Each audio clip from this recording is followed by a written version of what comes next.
আমরা ছোট্ট বন্ধুদের এখন নিয়ে আসলাম এই জায়গাতে, ছোট্ট বন্ধুদের আমরা পেলাম, খুব সুন্দর লাগলো এই মন্তাং ভ্যালিতে এসে। মন্তাং ভ্যালিতে আপনারা দেখতেই পাচ্ছেন আমরা কতজন ছোট্ট বন্ধুদের সঙ্গে আমরা এখানে জড়ো হয়েছি একসঙ্গে।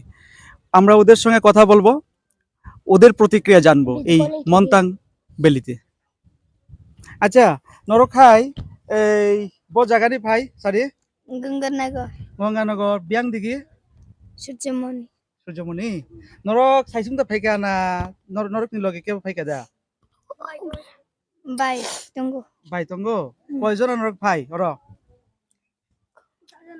কক্সারি যত 10 জন ফাইকা ও মায়ু বড় খাই 10 জন ফাইকা বলে নাইনানি বাগৈ ওর ওর ওর এখানে তারা দেখার জন্য বন্ধুরা এখানে আসছে। আচ্ছা